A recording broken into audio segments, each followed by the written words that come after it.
Hey Raiders, Mr. Swanson here. I am making an audio guide for our class on Bill Clinton through Joe Biden. That is presidents number 42 through 46.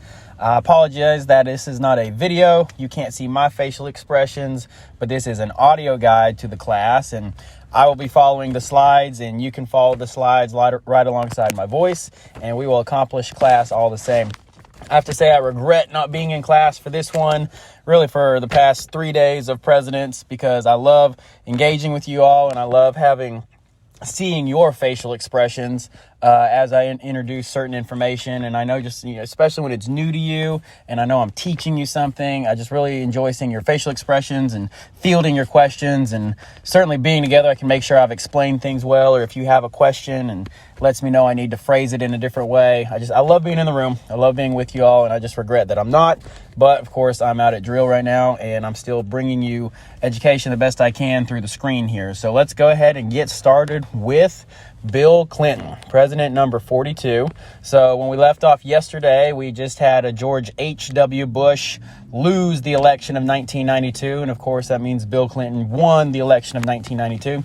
Election of 1992 characterized by the rise of a third party, or really is affected by the third party and its candidate Ross Perot. Ross Perot siphoned off a bunch of votes that probably would have went to the Republican George Bush, and by doing so split the Republican Party and the Republican vote, and leads to the victory of probably not the front runner, but the man that won the election, Bill Clinton. This is also marked as an election where the last of the World War II generation, the greatest generation and World War II veterans, are in the White House. And now we have the rise of the Vietnam War generation entering the White House. Now, Bill Clinton very often is called a draft dodger. He did not serve in the military. He was not drafted. More accurately, he received numerous draft deferments. But some people say that is dodging the draft. He was in college for his undergraduate and then his graduate degree. He was studying in Oxford overseas. He did sign up for an ROTC program at the University of Arkansas, but then he opted out of it.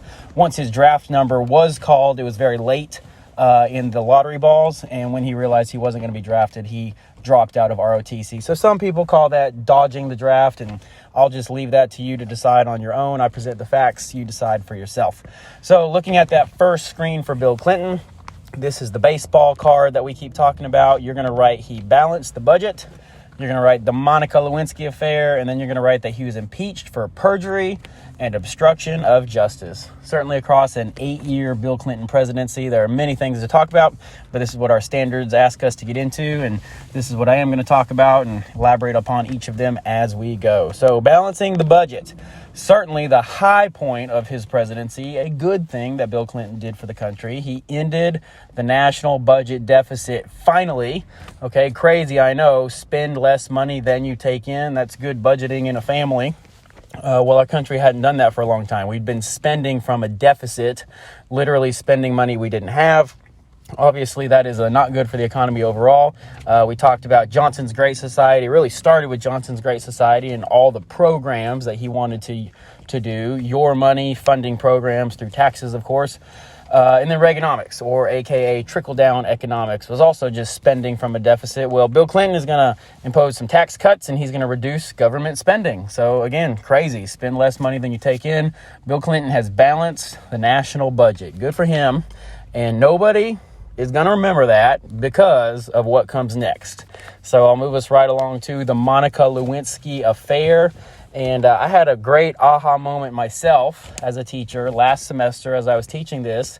I realized the students in the room literally didn't know what was the Monica Lewinsky affair. So if that's you, boy, do I ever have a story for you. So Monica Lewinsky is the young lady you see in the photograph on the screen there. She was a 22-year-old White House intern, and she admitted to having a sexual affair with Bill Clinton between 1995 and 1997. That's 2 years. You can scroll through some additional pictures there. You can see that Well, they were together many times. They were in the same room many times. And if you can read the expression on her face, especially in the one where she has the black beret, and, well, can't you see that's on CNN, right? I mean, she was at appearances where the president was, and even got captured on national television. Now, this moment of the hug, that is not in an instance where the country knew about the affair happening, but wow, in hindsight, once evidence starts to come out and point towards an inappropriate relationship and a sexual affair with this 22-year-old White House intern, well, this archived video footage comes up, and sure enough, there she is, just hugging on him on national television. And then there's the second one as well. It appears like there's a little spotlight, and she's got her ruby red lips. This is Monica Lewinsky. She was an intern in the White House, and that gave her access to President Clinton. Many times she was in his presence and occasionally alone. And fill in the gaps there. She stated, this is testimony, okay, this is for the record. She stated that she had 9 sexual encounters with the president in the Oval Office between November of 1995 and March of 1997. Now, I'm going to keep it age appropriate, but bottom line, according to her testimony, her own admission, she and the president were intimate, and in a variety of ways. I'm going to link a couple of YouTube videos that kind of shows different language and testimony related to the Monica Lewinsky affair. So that'll be on Google Classroom, and you can watch those at your convenience, or my co-teacher can show them at the end of this particular video. So it kind of gets to, what are the truth and the lies of the situation. So first of all, Monica Lewinsky admits the affair to several people. Privately, okay, this is before the courts got involved and there was official on-the-record testimony, but she does admit the affair to several people, and one person in particular named Linda Tripp, her co-worker named Linda Tripp, and eventually her admission is caught on a secret tape recording. Linda Tripp, her friend, Quotey Finger's so-called friend, was actually secret recording their conversations on the phone and in person, and eventually got Monica to state in plain conversation that she was having an affair with the president.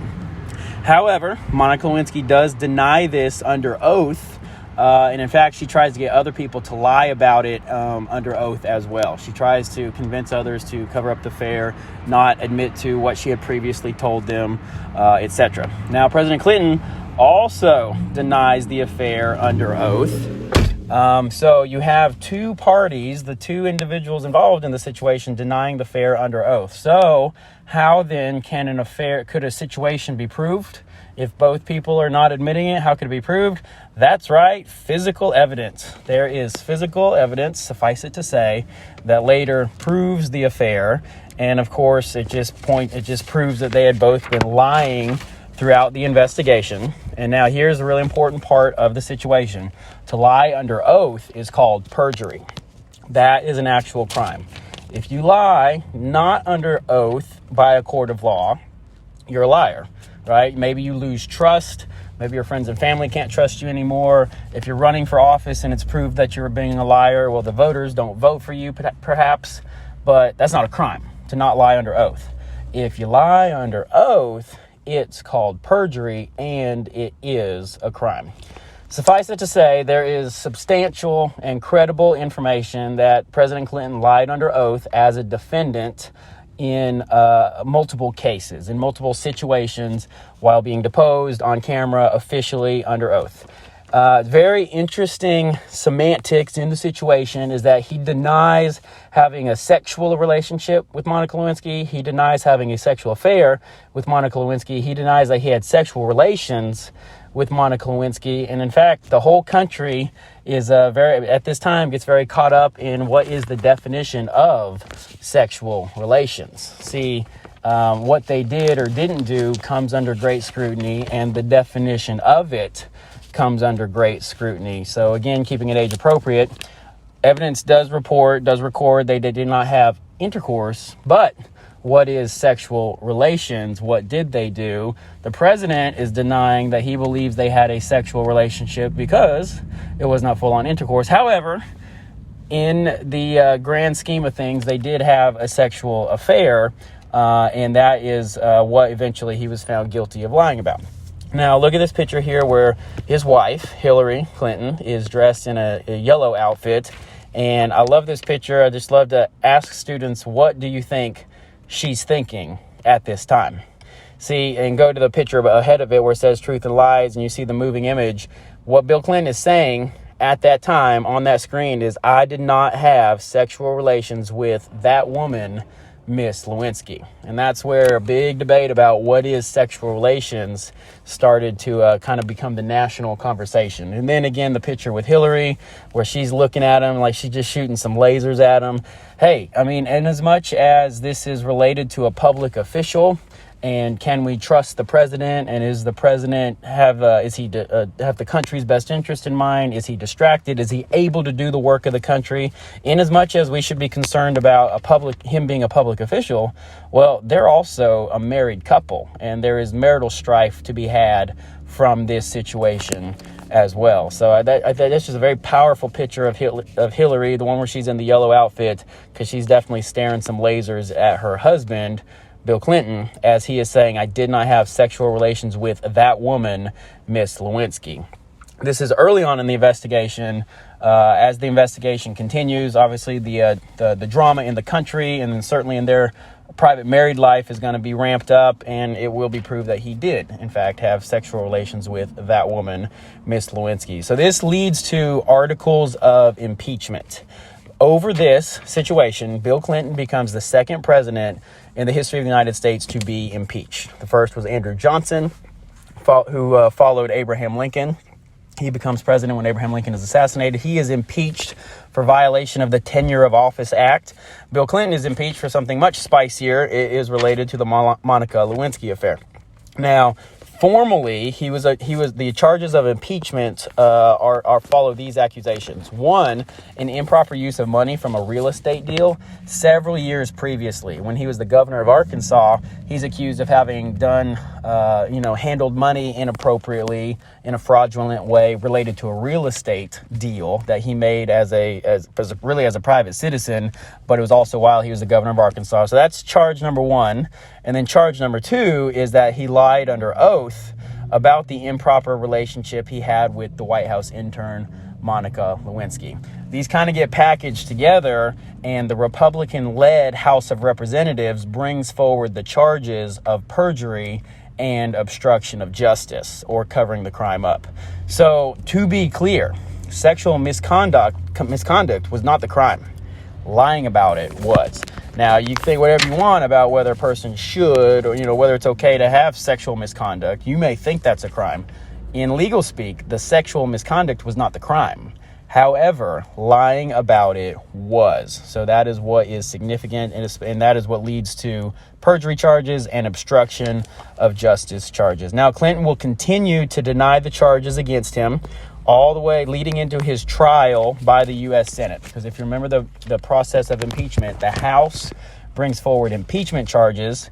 Well, the House was led by Republicans. Everyone votes by party line. Essentially, all the Republicans vote that he was in violation of these two charges. He is impeached. Those charges then get forwarded to the Senate, where the Senate runs basically a trial. They're not a court, but in this case, they run basically a trial. Well, the Senate was led by the Democrats, and similarly, along party lines, the Democrat-led Senate acquits him at the trial, does not remove him from office, so this allows him to remain in office and finish out his second term. So he is not removed from office. He does serve 2 full terms. He is a 2-term, 8-year-long president in the end of it all.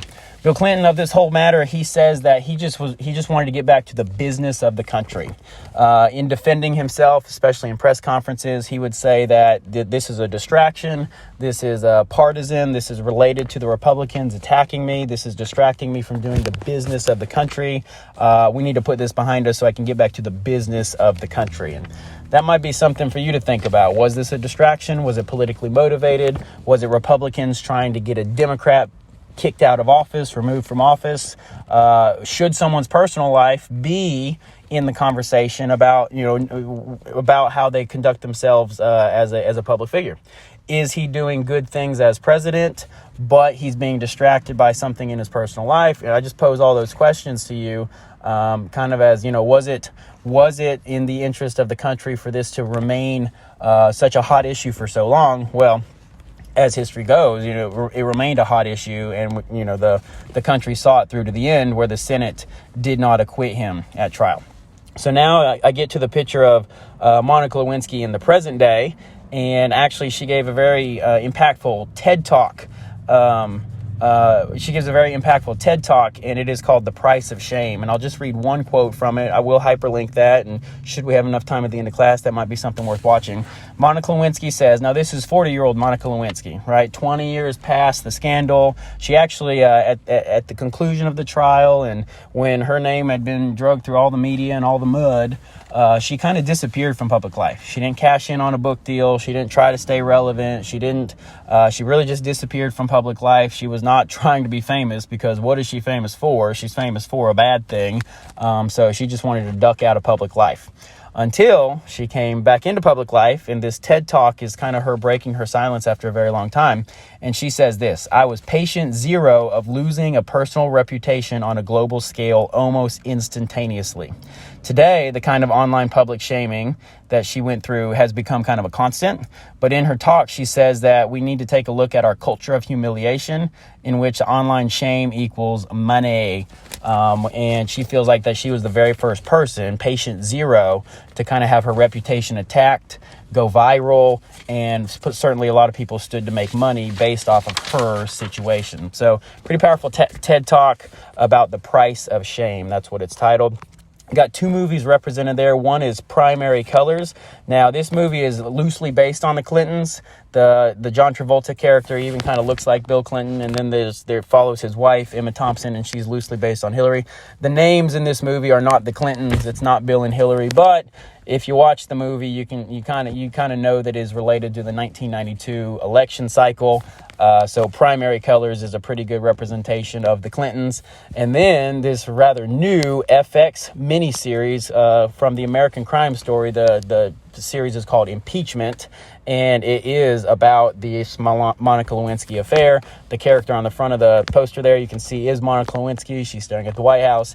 It is about the impeachment process and the Monica Lewinsky scandal. Now, what's revolutionary about this series called Impeachment is that one of the executive producers is Monica Lewinsky. That's right. She entered the entertainment industry, and she lent her services, as a producer to this series. And at first you might be skeptical about that, to say, oh, well, I bet she hid all the juicy stuff. I bet the reason she wanted to be the producer was so that she could have her story look good. Actually, the opposite. She gave a lot of interviews about it, and she's been very open about her role as producer, and she says she hid nothing. Sometimes she cringed as the scenes were being filmed, or as she read it in the script. She's like, wow, I can't believe that actually happened. Oh my gosh, that is what I said. That is what I did. But she really, she claims that she kept it true to form, hid nothing, and, did not hide any of the bad parts that certainly made her look like a immature 22-year-old, or making poor decisions as a 22-year-old. So, I think it's pretty neat that she's actually the executive producer on that show, and it lends me to believe that it is true. Many of the scenes being true, rather than being whitewashed or erased from history. So that's my personal opinion on her being part of an executive producer on the movie Impeachment. A nickname for Bill Clinton to this day is Slick Willie. So his name is William Jefferson Clinton, but he goes by Bill. But a lot of people call him Slick Willie. The Monica Lewinsky affair is not his first foray into scandal or even affairs. In fact, Monica Lewinsky affair was born out of another investigation called the Paula Jones affair. So anyway, he gets his nickname Slick Willie, and well, you might see that this is what he's still up to today. The first moving image, that is Kelly Clarkson at the second inauguration of Barack Obama. And, well, I'll just let you look at Bill Clinton and decide for yourself. And then the second moving image there, this is at President Trump's inauguration. And the scene you're seeing is when Melania Trump is coming down the red carpet. And again, I'll just let you decide for yourself whether he is a changed man or not, and what Hillary Clinton might think about that. So Bill Clinton, 42nd president of the United States. Leads me to George W. Bush, the 43rd president of the United States. He is the son of 41, George H.W. Bush. And I did explain in yesterday's video that George H.W. Bush, the dad, he has two middle names, Herbert Walker, and he's president number 41. This George W. Bush is president number 43. He only has one middle name. It's Walker, George W. Bush. So very commonly they're referred to as 41 and 43, or HW and W. Obviously, they're both named George Bush. So George W. Bush, you're going to write down September 11th, 2001. Obviously, a very formative day in world history and very early into his presidency. You write down the global war on terrorism, which is born of September 11th, the Bush Doctrine, and then the Department of Homeland Security.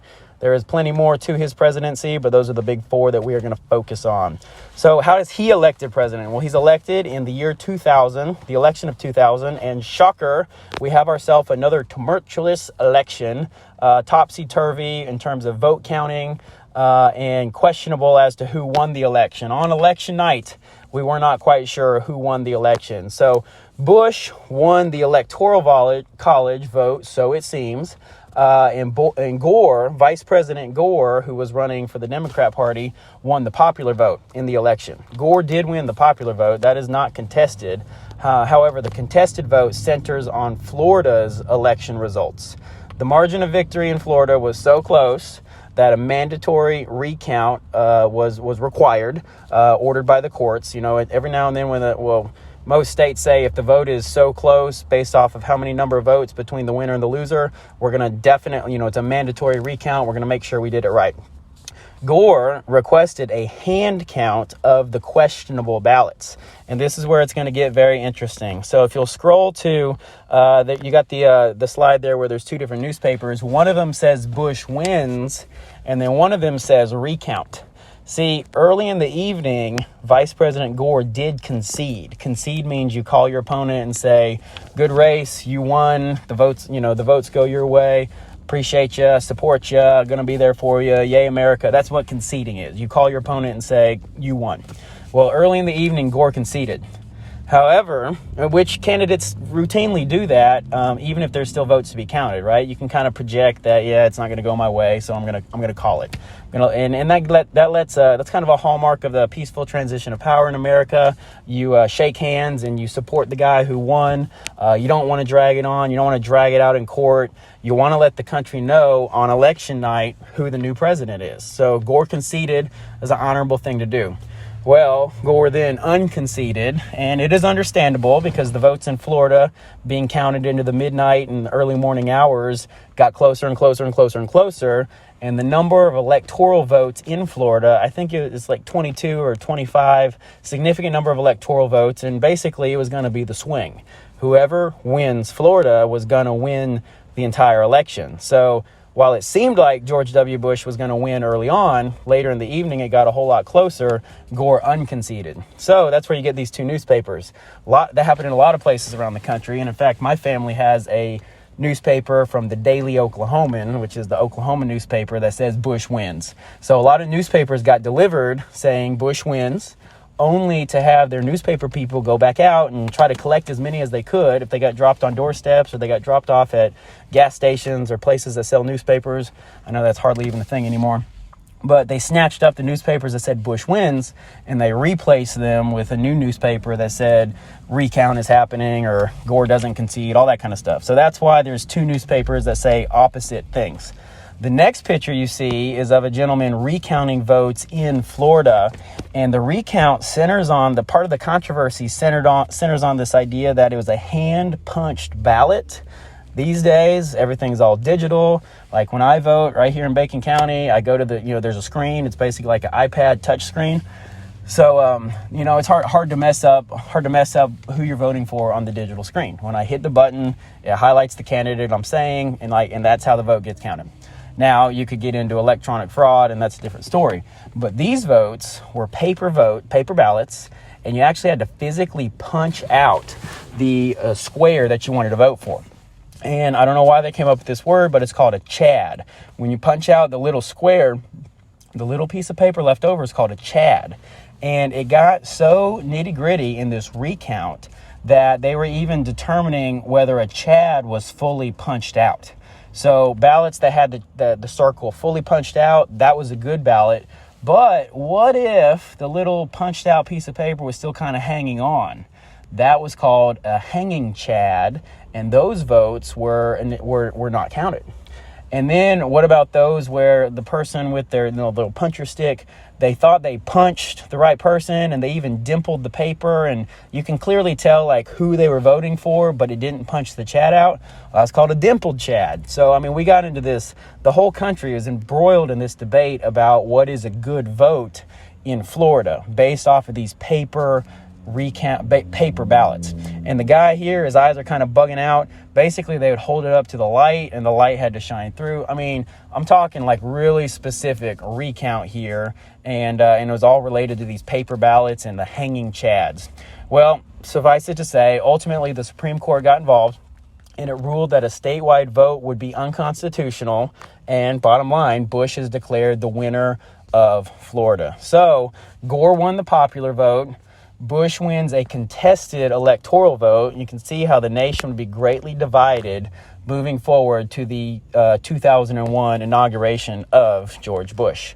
For me personally, I was able to attend the 2001 inauguration of George Bush. Inauguration Day is always January 20th of the year following the election. So on January 20th, 2001, I was in attendance at the inauguration of President George W. Bush as the 43rd president of the United States. And there is a picture of me. It was my 13th birthday trip. I went with my dad. There's a couple of pictures. So hang on to that. You're gonna see that pose again in a second. All right, well, that leads me to September 11th, 2001, and the global war on terrorism. We've talked at length about what is September 11th. In fact, last year, my world historians, especially on September 11th, we did a full-on class on what is September 11th. I've actually linked that class, that PowerPoint, to this particular Google Classroom post, so you can check out that class again if you need to. But I think that we all understand what is September 11th. We understand the planes were hijacked. Targets in New York City is the World Trade Center. Target in Washington, D.C. What was struck was the Pentagon. Potentially the White House or the Capitol was a target, but those were not hit because the fourth plane on that day was grounded in Shanksville, Pennsylvania. It was driven into the ground by some heroic Americans who were aware of the attacks and decided to take action, and they drove their plane into the ground even though they knew that they would all die. That was called United Flight 93. So remember United Flight 93. The mastermind behind the September 11th attacks was Osama bin Laden and his Al-Qaeda network of terrorists. Remember, terrorism is using violence against civilians in order to gain political aims. Well, Osama bin Laden and his group are specifically fundamental Islamic terrorists, and they were waging a jihad or a holy war against infidels of the West, or specifically of the great demon, the great Satan, the United States. So that is September 11th summarized. And again, I know we've had that conversation at length. Well, this all leads to the United States' response, which it will become called the global war on terrorism. It is very hard to fight a war against an ideal. You can declare war on a country. You can declare war on an army that has uniforms and an equipment. You know who the bad guys are. But it's very hard to declare war on an ideal like terrorism, especially one that is all around the world. But this is what we enter into following September 11th. And specifically, Bush publishes what will become known as the Bush Doctrine. Just like we have the Truman Doctrine, right? He writes it and he names it after himself. Well, the Bush Doctrine gets named after its author, George W. Bush.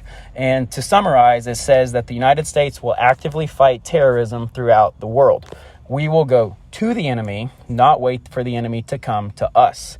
That is called being preemptive. Pre means before. We're going to get to the enemy before they come to us. So we were attacked in our home territory, New York City, Washington, D.C. We were attacked one time. We're not going to get caught off guard again. We're not going to be surprised again.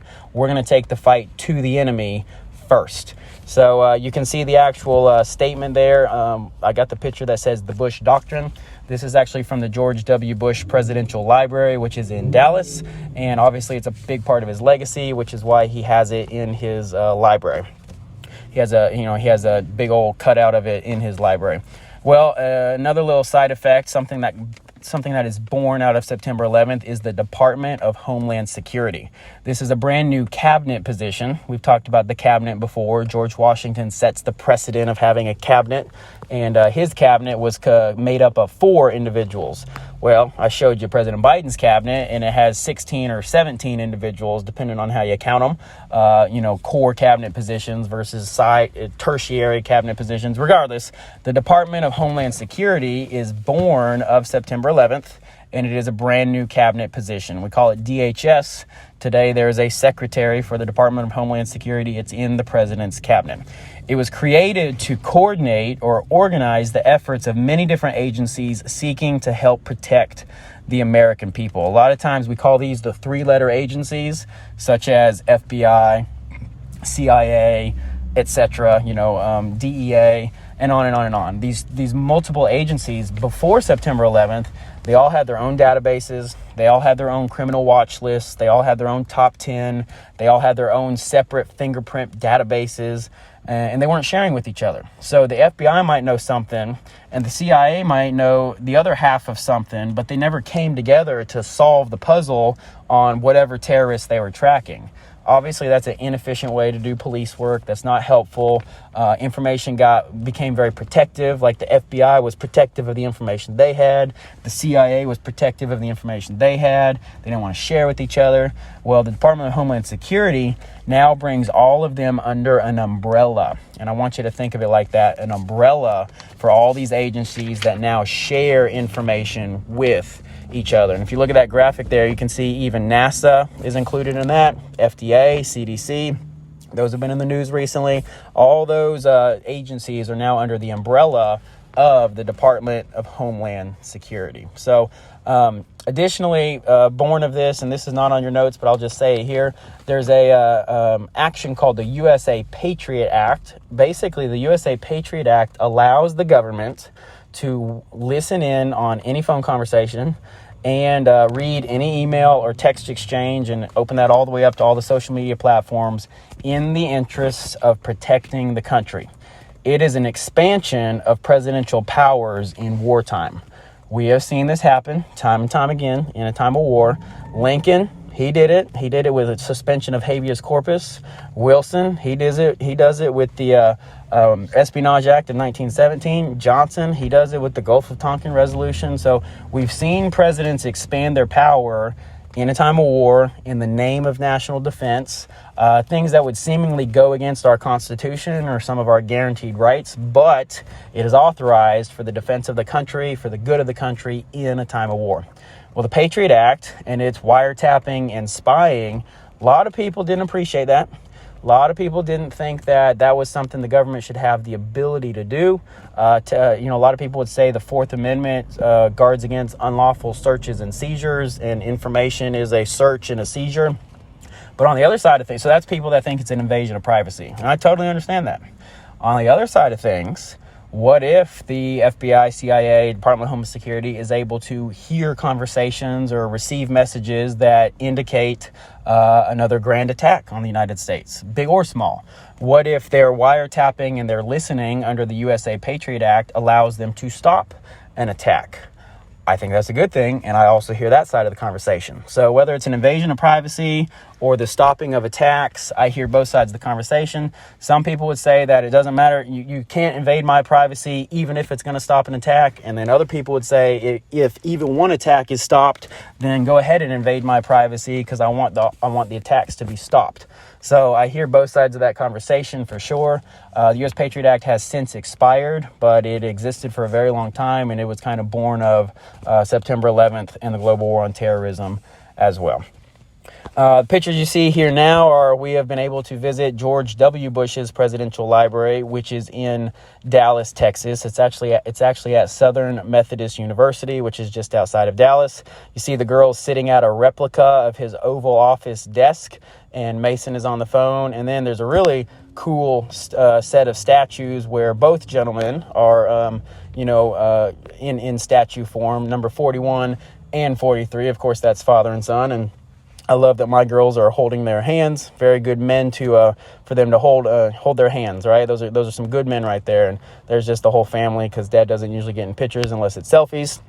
This is the Bush family, just to kind of personalize George W. Bush for you. You've probably heard of at least one of his daughters. Now, they're actually twins, even though they don't look it because of their different hair color and different facial features. They're probably not identical twins, but they are twins. On the left is on the left is Barbara, and on the right is Jenna Bush Hager, and you probably know her from the Today Show. She has gone on to make a name for herself on morning television, and this is Jenna Bush Hager. She is the daughter of President George W. Bush. The thing about these girls, they grew up in the White House in their teens. They actually went to college as their dad was president. I think they both went to the University of Texas. But what is the president's daughter? What do the president's daughters get with them? They get Secret Service. So they have Secret Service following them all over campus, to the parties that they go to. If they do anything that young people shouldn't be doing under certain ages, well, that's going to make national news, and it did. So being the life of a president's daughter is certainly not 100% easy, but both of these young ladies have grown into young women, or middle-aged women, and they have made good families for themselves as well. George W. Bush's wife is Laura Bush, and she is a former public school librarian. So she takes on the cause of education and literacy, and she's kind of like as First Lady, that is her big platform. She wants to expand education and literacy.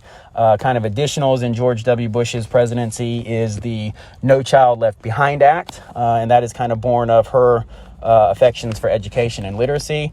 And then just one other thing that happens inside of his presidency that's not on your notes is he deals with Hurricane Katrina.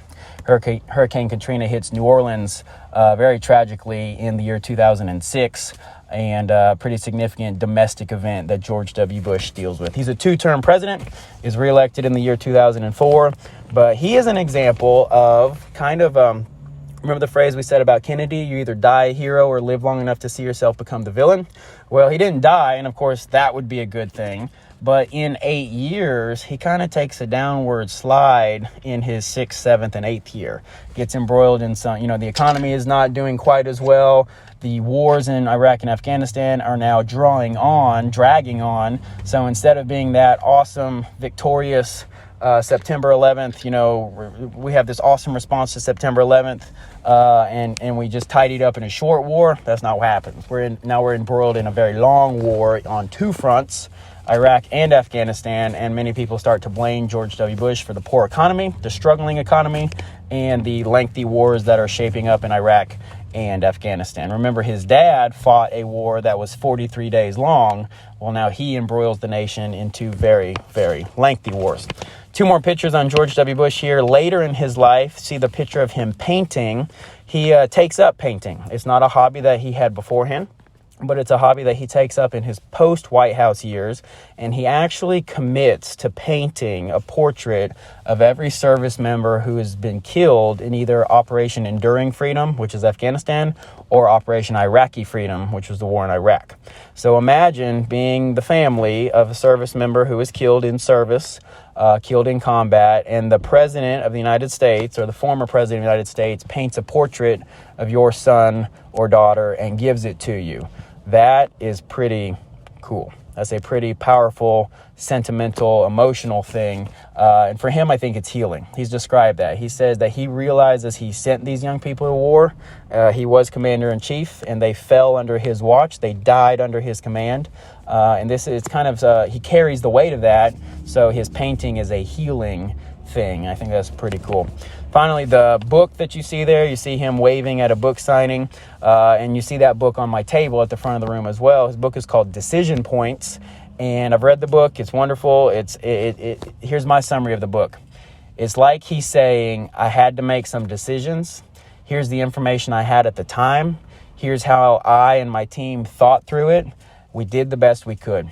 I hope we did good enough. Here are the decisions we had to make. So he doesn't write a book that says I was the best. His book doesn't say I was perfect. Here's all the things we did that are awesome. Here's how the world is here's how the world is awesome because I was the president. No, he's very humble approach to his decision points. And it's very elaborates very well on his presidency. So George W. Bush is probably the first president I really lived through where I understood national politics. So when I read this book, it really helped me understand his presidency a lot better. Finally, moving on to the last president in our class, in terms of our class content, President Barack Obama. So Barack Obama, what I want you to write down on your baseball card is hope and change. That's in quoting marks because it is his campaign motto. Write down that he was the first president of color to be elected president. And then write down Obamacare, and I'm going to elaborate on each of those. So Barack Obama, really important to understand where he came from. He was actually a one-term senator at the time he was elected president. He never held any other elected office. He didn't have some rise to fame. He's just like, boom, there on the scene. And then all of a sudden he's in the White House. He actually was kind of introduced to the nation in 2004. He gave a very powerful speech, a keynote speech at the Democratic National Convention.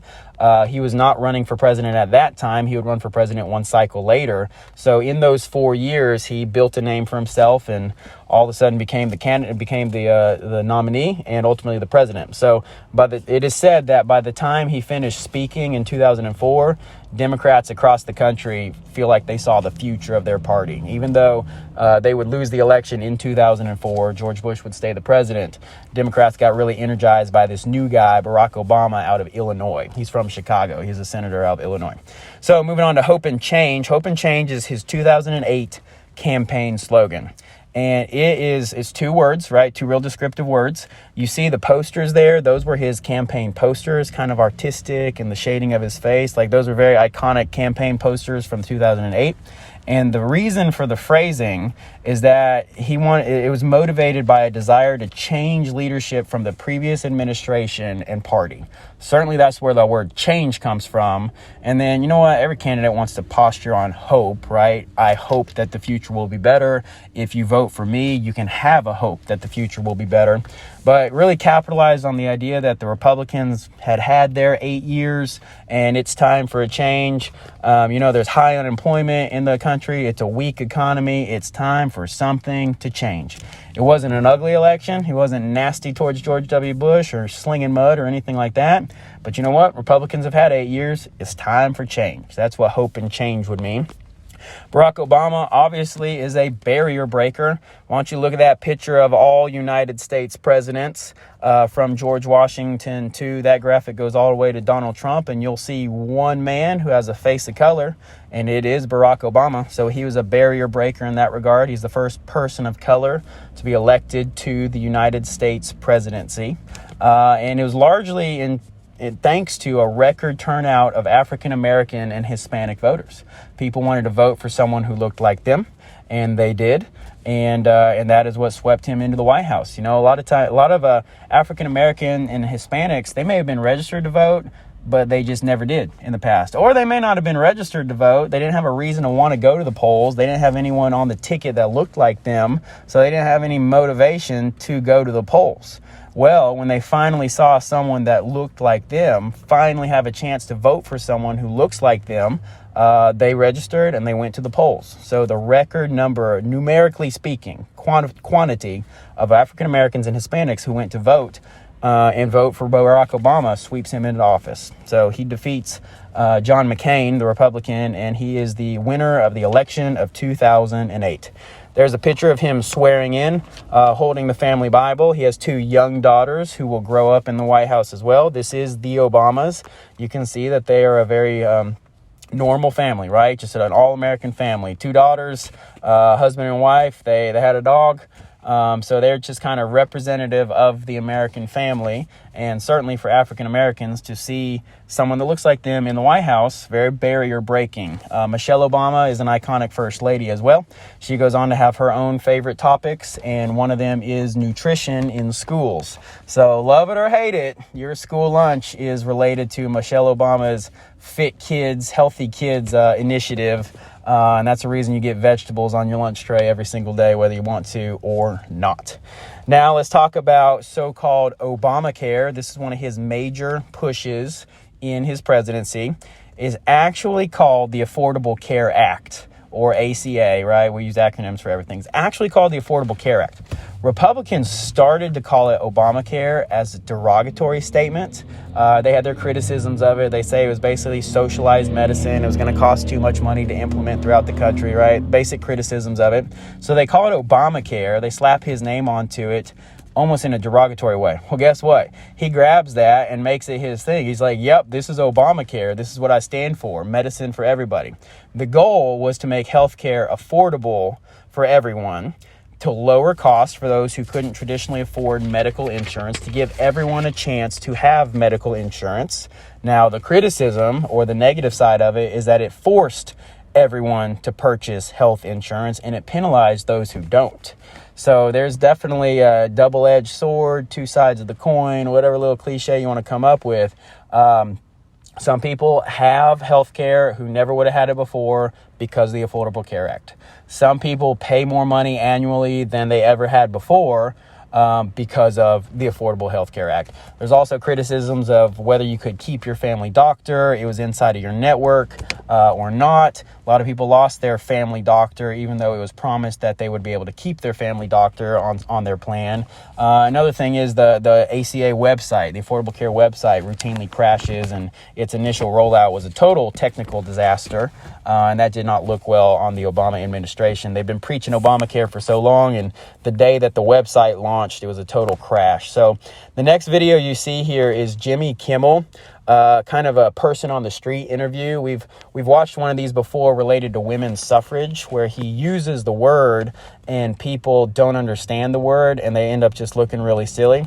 I didn't show you the women's suffrage video to make anyone look stupid, and I'm not going to show you this video to make anyone look stupid.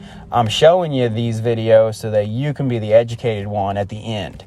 You can be the one who looks at Jimmy Kimmel, looks at the microphone, looks at the man and be like, bro, that's not what it means. What happens in this video is that people don't know the difference between Obamacare and the Affordable Care Act. Wait a second, they're actually the same thing, right? So people are speaking real poorly of Obamacare. If someone is Republican leaning, they speak real poorly of Obamacare, but they love the Affordable Care Act. Or if someone is a Democrat, they love both of them, right? We love the Affordable Care Act, we love Obamacare, whatever. Point is, people are uneducated about the fact that it's the same phrase. And it shows the ignorance of some people. So I'll let you watch this at the end of class. My battle buddy can cue that video up. I'll put it on Google Classroom. And it is worth your, 3 minutes? Totally worth your 3 minutes to watch this video.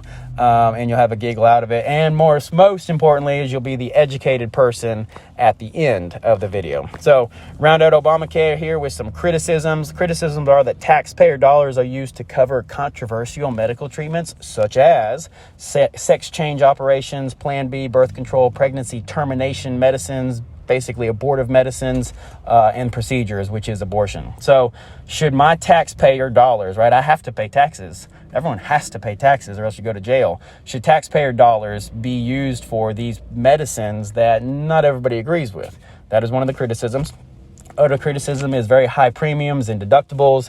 In the end, it isn't really affordable. Quotey fingers affordable. It isn't really affordable after all. So that is one of Obama's major movements in office, Obamacare or the Affordable Care Act. Rounded out here, since we're on it, let's talk about communication. I want you to think about how we've morphed and grown in communication from the telegraph to the radio to television to social media, how candidates have used these various methods to communicate with the country, and how these methods of communication have changed our country, connected our country, shared messages, brought unity, brought division, right? Sowed division maybe because of communication as well. Obviously, television and televised debates put a focus on appearances, and that first one of those was in 1960. Television also contributes to the spread of popular national culture. And, you could say this was true of radio at first, but morphing onto television. We have our favorite iconic American TV shows, I Love Lucy. We have celebrity politicians like Obama. We have game shows that everybody wants to be on, etc. And, of course, also what you see on TV is what people then want to put in their homes. So whether it's a refrigerator or a vacuum cleaner or a type of car or a type of soda pop, whatever, sometimes when our favorite celebrities have these items on their TV shows or they're just endorsing them, people want to buy that as well. So that contributes to the rise of consumerism for sure. Present day, social media now allows for instant access for users, whether you're famous or you're regular, okay? Whether you're blue check mark or you're just like me, people can instantly communicate their thoughts, their opinions to the world. Click of a button around the universe, just like that, everyone's thoughts out there forever. And people should certainly remember that their thoughts are out there forever. Even if you think you're going to delete a tweet or an Instagram or a Snap, whatever, screenshots have already been taken and it's out there forever. So who can they communicate with? Well, they can communicate with their supporters, their haters, and everyone in between. All of them potential voters. And we have seen a lot of celebrities, a lot of blue checkmark celebrities reach out directly to their supporters, communicate, converse, even whole thread of communication, multiple messages back and forth. So people have access to celebrities more than ever before, access to politicians more than ever before as well. Following Watergate and even into the present day, journalists have put a magnifying glass on public officials and held them accountable for their actions. And of course, these days, everyone with a phone has a camera, a video camera, and can be an on-the-spot eyewitness reporter. So these days, of course, everyone should think that anything you're doing is captured on video, certainly if you're a famous person. I'll close out Obama with this. I recently watched a particular documentary on the History Channel. It was about Lincoln, and Obama was one of the guest speakers, kind of interspliced his thoughts into the portions of the life of Lincoln. And he said something really profound as the documentary was talking about the Emancipation Proclamation. And of course, Lincoln was having to persuade both his fellow Republicans, so you could say his followers, and his critics, his detractors. He was trying to persuade the country to come back together. He was trying to unify the country, right? He's a consummate unionist. And then, of course, he also personally wanted to emancipate the slaves through the Emancipation Proclamation. But he knew that the timing of the thing was going to be super important. And you may remember that as we talked about the Civil War. Well, former President Obama, the distinguished gentleman at this point, because he's been out of office for almost 8 years, he's on the screen and he says something really powerful. It's really stuck out to me. Basically, it's something to the effect of, I don't have the exact quote, something to the effect of, that it's the difficulty of knowing when to say what you want to say, whether you blurt it out, it's what you believe in and you want to say it, versus playing a long game, trying to persuade your opponents to come around to your position in order to accomplish what you want. And that statement really made me respect Obama's 8 years in office more than I did at the time, probably, right? Because I'm a product of my raising, and I see the world through certain lenses, and I had opinions about what I thought Obama was doing while he was in office. But it's this comment that comes after the fact, right? 6 years after the fact, and it comes in this silly little History Channel documentary where he says that the art of leadership, or the art of being the president, is just every president has his closely held beliefs. Sometimes, amidst the critics, you might just want to blurt it out. This is what I believe in. This is what we should do, right? That's his personal opinion as the president of the United States. But what he's saying is that the difficulty is knowing when to say maybe what you want to say versus patiently playing a long game, trying to persuade your opponents to join your side, to join your opinion, and that's how you make progress together. So I think that maybe in the end, Barack Obama really he had closely held beliefs, and he was trying to persuade his opponents to join him, whether you continue to agree with that or disagree with that, any of his personal beliefs. I think that's a really good characterization of leadership, and his leadership in particular. All right, well, let's move right along to someone completely not controversial at all, Donald J. Trump. Of course, that is not the case. He is a controversial president, our 45th president. I want to be clear that what I am bringing to you is facts and not opinion. I will present to you the life and presidency of Donald Trump, and this is just history. He was a president of the United States, and we're going to talk about him in our class. So, notwithstanding of your personal persuasion towards Donald Trump, for or against, positive or negative, let's talk about Donald Trump. So, on your baseball card, you can put that he has never held political office before the presidency. That is notable. His first elected office is the highest office in the land. Second, we're going to talk about Make America Great Again, his campaign motto, the COVID-19 global pandemic, and then, importantly, in his presidency, his impeachment twice but never removed. Impeached twice, but never removed. So you can go ahead and move on the slides here. And I told you to hang on to that first picture because you're going to see it again. And, well, there it is. Remember, I was privileged to attend the inauguration of George W. Bush in 2001. And, well, as geography would have it, we were living in North Carolina in 2016. And January 20th of 2017, the inauguration day of President Trump, I took my family to Washington, D.C. to watch history happen. We were able to get tickets from our congressman, so we had some. Now, when I say tickets, we didn't have a seat. They were standing room only tickets, but I was able to take the girls to Washington, D.C., and we saw some sights. We went to some museums the day before. We were able to stand in the presence of the Capitol building, and on that first slide, you can see it's darn near exactly where I was standing in 2001 as a 13-year-old. Well, the time marches on, and many things have changed, of course. Married with 2 kids in the second picture there, and the Capitol building is still there, still standing, and that's pretty important. And we were able to show the girls history in the making. You know, a peaceful transition of power. You may remember it was a controversial election. Many people thought Hillary Clinton would win, and then she didn't. So it was a transfer of power from one party to another, and it happened peacefully.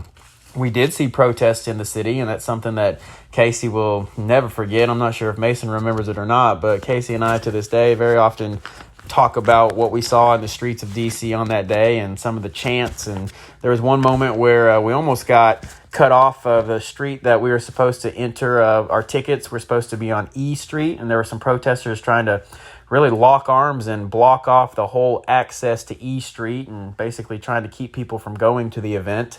And we barely snuck through as they were literally trying to shut off the street. So there was broken glass and fires in the streets later in the day. We saw on television, but we were in a different location at that time. So all that to say, we witnessed the best and worst of America on that day, but we saw a peaceful transition of power from President Obama to President Trump. And that is the history that we saw on that day. Second picture there is yes, that is the same jacket. It must have been very large on me when I was 13, and through all the moves that we made since, I kept that Columbia jacket, red, white, and blue, and since we were going to Washington, D.C. and going to go to the inauguration, and you can even see that's darn near the same angle. Our tickets were in almost the same location that my dad and I stood in 2001, and then 16 years later, 2017, there we are, and it is the same jacket. So anyway, just some history in the making that I was able to take my family to. Donald Trump, you could definitely call him a modern Renaissance man. In world history, we talk about what is a Renaissance man, and we say that is someone who's multi-talented. You know, the OG Renaissance men are Leonardo da Vinci, Michelangelo, painters, sculptors. They're involved in medicine and war and just, art and politics. A multi-talented person. That's what characterizes a Renaissance man. So Donald Trump is, by that definition, a modern Renaissance man. He got his start in real estate. So he's a real estate mogul. He made his money, he made his millions, if not billions, in real estate. He is an author. He has been on TV, kind of pioneered. He was early on in the reality TV craze, and his TV show was The Apprentice with his catchphrase, "You're fired." Donald Trump is involved in sports, casinos, and hotels. Those kind of fit into real estate, but specifically he's involved in casinos and hotels. If you scroll through the rest of the pictures there, you see the gif of The Apprentice. You see his first book is called The Art of the Deal. He really is a businessman and a deal maker. And that is something that's going to characterize his presidency as well. A master negotiator, a deal maker, someone who got things done. And just the fact that he was in conversation with North Korea, stepped foot across the 38th parallel. We've already looked at that picture. That just speaks to his ability to make deals and build friendships. I don't know if you're going to say we're friends with North Korea. We're certainly not friends with North Korea, but he was able to extend a kind hand and just have conversation, whereas so many other presidents didn't have conversations. So The Art of the Deal, it's the name of his book, and it kind of characterizes who he is as a person. He was involved in the first ever USFL, United States Football League, which ultimately was a failed league. It was designed to compete with the NFL, and in fact, had some hallmark players, some notable players, to include Herschel Walker from the University of Georgia. He would later go on to play in the NFL. But USFL, Donald Trump was a leader in creating this new league, and it just kind of speaks to his one, ability to build something, but two, kind of his competitive spirit. Trying to take on the big NFL. That's pretty audacious. I know for sure. You make the case for him to be a Renaissance man. If it's up in the air at all in your mind, this next one will really seal the deal for you. He is in the WWE Hall of Fame. Class of 2013 inductee Donald Trump. So certainly that solidifies the case for him of being a modern Renaissance man. No, I jest a little bit there. I make a little bit of a joke. He runs on the campaign motto of Make America Great Again. Of course, the red ball cap becomes very iconic. The picture you see there, him giving the thumbs up, wearing his MAGA hat. A lot of people say MAGA. I know that that's a polarizing phrase. Some people make it to mean something on the negative line, right? MAGA or MAGA. I would argue that it's not designed to be something that speaks towards anything negative. It's simply his campaign motto. And of note, it is actually not even that original. Make America Great was Ronald Reagan's campaign slogan. So Donald Trump choosing Make America Great Again really is just modeling off. He's really trying to associate himself with Ronald Reagan. Republicans love Ronald Reagan. Conservatives, fiscal conservatives love Ronald Reagan. So early on in his candidacy, Donald Trump was definitely trying to connect and associate himself with Ronald Reagan. And many people don't know that Make America Great Again has such a connection to, and really is almost the exact same thing as Ronald Reagan's original phrase, Make America Great. Now let's get on to something that history is going to always remember about Donald Trump. Certainly, we're not even talking about any of his accomplishments because they unfortunately get overshadowed by what happens in terms of his impeachments. And yes, that was plural, impeachments. That has never happened before. So let's talk about the first impeachment, December of 2019.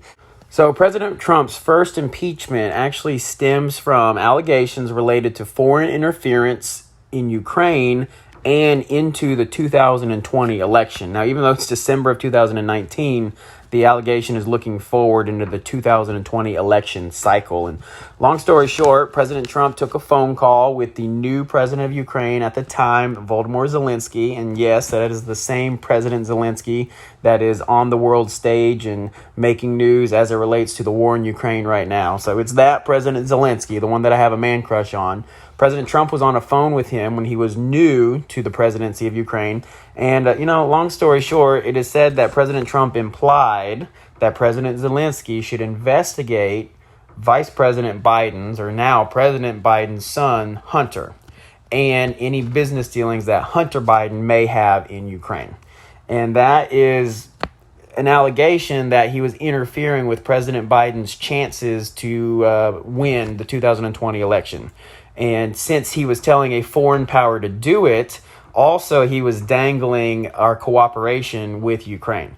Basically, President Trump said, you need to investigate Hunter Biden or else we won't send you a variety of aid, financial and equipment. So it's kind of a if you do, if you don't type of a situation where he was saying, investigate Hunter Biden or else we're going to withhold aid from you. And that makes it somewhat of a bribe, somewhat of coercion. So that is the source of the first impeachment. The actual charges are two charges were sent to Congress. One, abuse of power, and two, obstruction of Congress. Abuse of power, we can maybe understand the definition of that. It's simple enough. Like, he abused his power by saying this on the phone. But obstruction of Congress, not many people can even define that. And it's kind of when it hit the news that this was one of the charges, news media and all the talking heads on the news were like, what the heck is obstruction of Congress? We don't even know what that means. So all that to say, these were his first impeachment charges, and he was impeached by the House, which was run by the Democrats, Democrat majority. However, he's rapidly acquitted by the Senate, which was dominated by the Republicans. So really everyone just kind of voted along partisan lines. It was really from the get out. It was likely he would be impeached by the House because the Democrats had a supermajority, and it was also 100% likely that he's going to be acquitted by the Senate because the Republicans had a majority, and there was no way that the votes were going to go in a way that he's going to be removed. Picture you see there is Trump holding a newspaper, the Washington Post, saying Trump is acquitted. Obviously, he's grinning. He's happy. He gloated after the fact of his first acquittal. Obviously, he was very confident he was not going to be removed from office. And this impeachment had a very little sticking power to him. President Johnson is impeached, it becomes his legacy. President Clinton is impeached, it becomes his legacy. But it's hard to describe. I mean, you guys lived through it, but you almost felt like that this first impeachment of President Trump was just a blip in the road. It didn't slow him down one bit. It wasn't a national saga. He got right back to doing the business of the country, as Bill Clinton would say. He got back to the business of the country, and it's almost like it was a purely political ploy by the Democrats to attack a Republican. Felt very partisan. Democrats are on one team, Republicans are on the other. There was no chance for him to get a fair hearing in the House because they were just going to vote along party lines. That is the fair characterization of what the first impeachment felt like. Well, let's lead on to the second impeachment. And Donald Trump was impeached a second time, the only president to have ever been impeached twice. Couple pictures you see now if you scroll through the slides there. These are images from January 6th, 2021. Let me set the scene for you. I believe you remember it well, but let me set the scene for you anyway. January 6th, we still didn't have a clean resolution from the election of November of 2020. In fact, January 6th was the day that the Senate was going to meet to officially certify those election results. And as the president of the Senate, Vice President Mike Pence would be presiding over that session. Some people thought that the vice president might challenge the results of the election, and since he was on the ticket, and of course it's related to his being reelected as well, many people thought that the vice president could potentially challenge the results of the election. As time and space have sorted things out, it seems very unlikely that was going to happen, and Mike Pence himself says he was not going to challenge the results of the election. He did not feel he had the ability to do so. He did not have the power to do so. In his job description, even as president of the Senate, he didn't have the ability to stop the election results from being certified by the Senate. So it doesn't matter that he's a Republican and it's literally his own reelection on the line. He was going to uphold the results of the election. Some thought that there were fraudulent election results. Some thought that certain vote counts in certain states were questionable, warranted a recount, electronic issues, and potential issues with the truth of the vote count or tampering of any sort. So there's a variety of issues with the election of 2020. But in the end, January 6th, Congress was meeting to certify the results. Well, on that same day, many rallies were held. Really, one big rally was held in favor of President Trump. President Trump did meet his supporters at this rally, and some people allege that he inspired them, or his words provoked them to then storm and raid the Capitol building where Congress was meeting to certify these election results at that very time. So the pictures you see here is a large crowd on the outside. You can see them pushing against barriers. You can see police and protesters clashing. Then you get into where you have people on the inside of the Capitol building. And then there's even more images that, the images of that day are wild, and I don't have all of them on the slideshow here. You've seen them before. In fact, my world historians, we talked about it before. The final image there is just smoke surrounding the Capitol, making it look like a war zone. It's a very poignant photo because that's not what the American Capitol, the U.S. Capitol, is supposed to look like. We don't have war in America. We take the fight to the enemy, but then here we have what seems to be a war zone on the steps of our own Capitol. Many people allege that these being President Trump's supporters, they were insurrectionists. They were trying to overthrow the duly elected government. And then the allegations to the president are that he inspired them to do so. So January 6th, this is when all it happened. And remember, inaugurations are on January 20th. So this is just 2 weeks, 14 days before the inauguration is set to happen. President-elect Biden would swear in as President Biden. Well, even so, even though there's just 14 days to go and Donald Trump will be on his merry way out the door, Congress still brings forward second set of impeachment articles. On January 13th, 2021, which is just 7 days before he would be replaced as president anyway, they bring forward the charge of incitement of insurrection related to the January 6th, 2021 riot at the United States Capitol.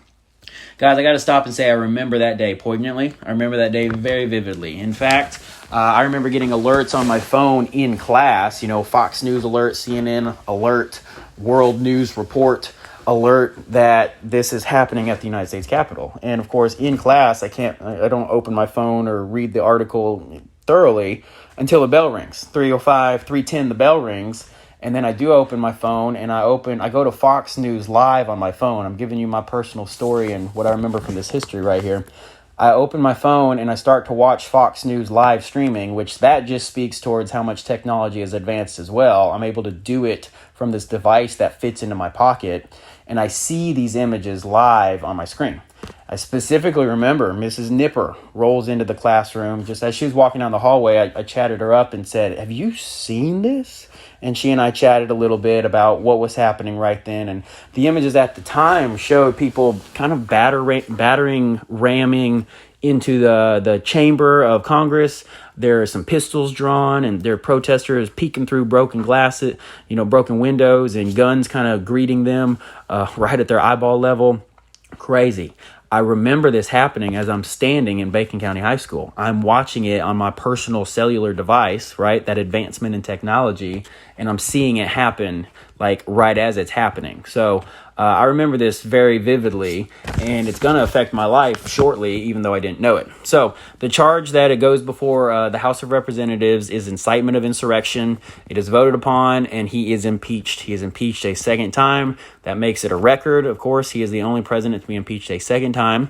It goes to the Senate, and he is acquitted on February 13th. What did I just say about the inauguration? January 20th, right? He's acquitted on February 13th after he wasn't president anymore anyway. Like, what were they going to do? Remove him? He already wasn't the president. Now, some people say that they could pass a measure that he can never run for office again. And maybe that's what, politically speaking, that's what the Democrats would have wanted, to pass that type of a measure. Of course, Donald Trump is in the conversation for running in 2024. So maybe that's what the Democrats were thinking of, trying to not have him run again. He did not attend the inauguration of President Biden, and he is only the second president to do that. The first to not attend inauguration of the incoming president was John Adams, who did not attend the inauguration of Thomas Jefferson, his nemesis at the time, although the two mended their relationships and became friends in their later years. Maybe time stands to tell whether that'll happen to Trump and Biden. All right, let's finish out this very lengthy class with our current president, Joseph R. Biden. So very simply put, some accomplishments from his short presidency so far. First, you might say he was elected amidst COVID-19 restrictions. That'll always be notable in his election cycle and certain repercussions from that. His vice president is Kamala Harris. She is a she. She's the first female vice president and the first person of color to be vice president. So she's got two firsts with that. Inside of Joe Biden's presidency, well, he ended United States involvement in Afghanistan with a very chaotic withdrawal of troops and U.S. citizens, and some very powerful photographs that come from that. And finally, his accomplishments and legacy are still to be determined. I think that is the fairest thing to say about President Biden's administration right now. Good historians, which I hope I am training you all to be, good historians will let time work it out, let President Biden's legacy work itself out over the long term. I know we're very close and emotional to the issues of the day, and right now certain people see things from one particular perspective or the other. Good or all bad, all Republican perspective or all a Democrat perspective. I would ask us to let history and time work out this man's legacy, and I hope that we would all wish success for ourselves as a country. There's an old saying that wishing for the president to fail is like being on an airplane and hoping that the pilot has a heart attack. Would you want to be on an airplane where the pilot has a heart attack? What's going to happen to the plane? It's going to crash. If you wish for the president to fail, then it's almost like you wish for your plane, the country, to crash. I don't wish that. So I don't wish for the president to fail. I don't wish for our country to crash. So I'm going to be a good historian. I'm going to sit back and watch history write itself and then let time work the legacy out.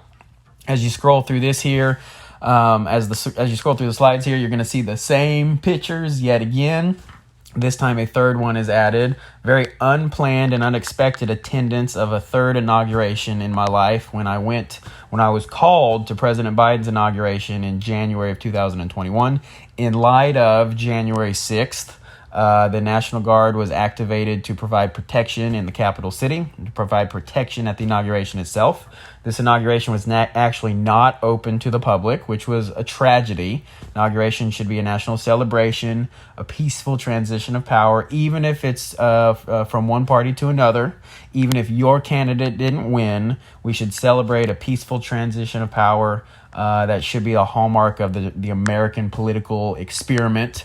And unfortunately, President Biden's inauguration was entirely closed to the public for fear of potential safety issues, but was privileged to attend in a very different capacity, this time in uniform and carrying a weapon. But very ironically, I was able to take a photograph at darn near the exact same location in the front of the Capitol and even darn near exact same location on the back side of the Capitol as when I attended the inauguration in previous years as well. So picture of me in front of the Capitol, and the gates and the barbed wire, always going to be powerful images of what President Biden's inauguration was like. The picture there, that is just the Capitol where you don't see the fence. That is the moment that President Biden was announced to the stage.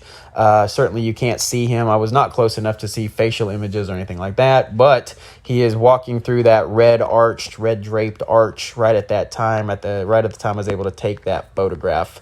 Couple pictures as you scroll on through: masks and COVID-19, Kamala Harris, people on the airplane, the chaotic withdrawal of Afghanistan, and the President Biden's campaign motto and his plan for America is to build back better. And I just suggest that we all give the man time to try to do exactly that and wish him well, because we don't want our airplane pilot to have a heart attack and the plane crash. I don't want our president to do poorly and the country crash. He does have this catchphrase, "That's a bunch of malarkey," and that is all that moving image is supposed to mean. Final two pictures here kind of harken back and round out all things related to the presidents. What you see here is called the President's Club, or the Former President's Club. Obviously a very exclusive club. There are very few living men who have been a former president of the United States. The first one, when I look at this picture, I see 3 Republicans and a Democrat. And I see these men laughing and sharing life together, sharing a drink together. They're getting along with each other. Their party didn't matter. They are wishing the best for the current president, which would be Ronald Reagan at that point. And they are sharing a laugh and just sharing some life together. Maybe they have advice for each other. Maybe Jimmy Carter chimes in and tries to tell old Ronald Reagan how he should do it. I don't know. But they are getting along with each other. That's very important. The next picture, you see 5 presidents there now. And in this case, you see 3 Democrats and 2 Republicans. So the Democrats are Carter, Clinton, and Obama. And the Republicans are both Bushes. And the current president at the time would be President Barack Obama. So again, the President's Club, or the Former President's Club, is a pretty powerful representation of how we can have different political opinions but still get along with each other. This will be my final statement on all things related to the presidents in terms of class here. I want to say this: none of these men are perfect. Also, none of these men are evil. I genuinely believe that each of these men who have been elected to the highest office in the nation genuinely love America and led America the best that they could in the context and in the time that they were in office. They loved and led America to the best of their ability. None of them wanted America to fail. None of them woke up and said, "I'm going to make bad decisions today." None of them were perfect, but certainly none of them were evil. Now, some people are going to be all on one side or all on the other. Some people are never going to allow a person from another party to hope that they're successful or something like that. And I would just wish you to take a more balanced approach when you think about politics, and just wish your president well, no matter what party he comes from. And over the course of your lifetime, you're going to have presidents from both parties in office. You're going to have Congress that have a majority, a flip-flop, both parties during the course of your lifetime. And I would just encourage you to wish your country well, no matter who is in office and who is leading it. I will say this is kind of I got this from my aunt when I was in 6th grade. My world historians may remember that we did a project called Interview a Relative, and actually I did an Interview a Relative project with my Aunt Linda when I was in 6th grade, and that was kind of the motivation for me to build the Interview a Relative project that you all did last year. And my Aunt Linda said her life goal would be to someday she would like to vote for someone she truly likes, not just the lesser of two evils. And I would echo that as my personal life goal. Instead of having two candidates where, man, you just feel like you're picking between the least bad candidate and you're going to cast your vote for that person, I would wish for someday have just an awesome, well-rounded candidate that I want to vote for, not someone who's just truly the lesser of two evils that the two major parties have put forward as their candidate. Now, of course, any candidate is human, and every human is fallible. No human is perfect, but I would like to vote for a candidate that I truly agree with and truly like, not just the lesser of two evils. So I've had a wonderful time talking about these presidents of the Cold War era, presidents into the modern era, and we even rounded it out with the two that are not inside of our class curriculum, and I hope you learned something about all of them along the way. I would remind you that there is a bonus points challenge posted on Google Classroom from the America, the Story of Us series. If you will watch the two episodes, episode 11 and episode 12, and do the discussion questions, email me your answers, and I will have 5 bonus points for you for this upcoming Benchmark 5 exam. From fabulous Fort Stewart via the audio, this is Mr. Swanson signing off. Horns up. Love you. Mean it. I'm out.